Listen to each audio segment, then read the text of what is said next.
السلام عليكم المشاهدين المشاهدات، كي دايرين؟ لاباس عليكم؟ بخير؟ نتمنى ان شاء الله تكونوا كلكم على خير. اليوم ان شاء الله جيتكم بواحد الوصفه اللي مزيانه بالنسبه لفقر الدم او الامساك. الفقر الدم والامساك عطاها لي واحد الدكتوره البنات، ديت لي بنتي وعطاها لي. صراحه مجرباها مخيره. عندنا العنب المجفف، وعندنا الشريحه، وعندنا التمر اللي تيكون معسل مزيان، عندنا الحلبة، زيت الزيتون. العسل البنات تا هو ضروري في هذه الوصفه. انا ما متوفرش عندي، كنقبطوا الشريحه، كنفتحوا الشريحه وكنعمروها بالحلبة. كتغسل مزيان الشريحه، نتوما راك عارفين البنات. كتديروها في الكسكاس تتفور مزيان، تكون القدره والكسكاس يكون اينوكس. من بعد ما تفورت لينا الشريحه ديالنا اللي فيها الحلبة، كنزيدوا عليها العنب المجفف.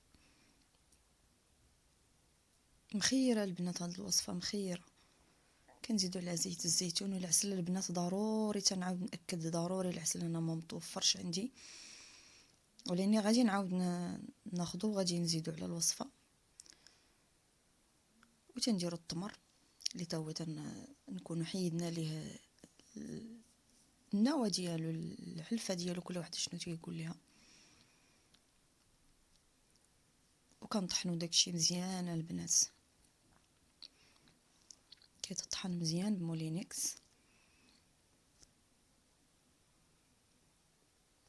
هاد الوصفه البنات قلت لكم راه مجربه، وعطاها لي دكتور اختصاصي في القول العصبي، ديت لي بنتي وعطاها لي، قال لي مزيانه ليها الفقر الدم والامساك. مخيره. تاخذوا الوليدات الصغار كتعطيهم معلقه في الصباح مع الفطور، ومعلقه مع في الليل. الناس اللي كبار راه يديروا حتى 3 المعالق كبار في النهار. مخيره البنات. الا الناس اللي مرض بالسكر، الا الناس اللي مرض بالسكر ما ياخذوش هذه الوصفه.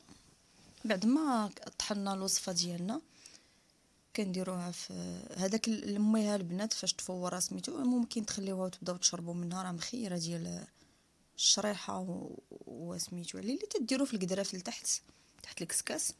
كندير قبطنا هاد القرعه هكا خاويه عندي ديال الشكلاط.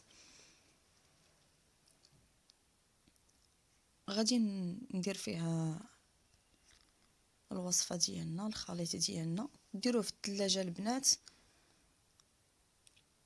ثقوا فيا البنات والله العظيم الا وصفه رائعه ومجربه 100%، ما فيهاش.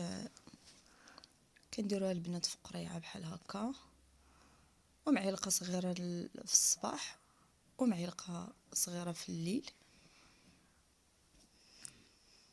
كتحتفظوا بها في الثلاجه، ما كتخسر ما والو.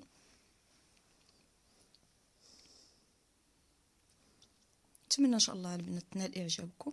هذه هي الوصفه ديالنا، هذا هو الشكل ديالها النهائي. نتمنى ان شاء الله تجربوها وتخليو لي التعاليق، وما تنسوش لي لايك.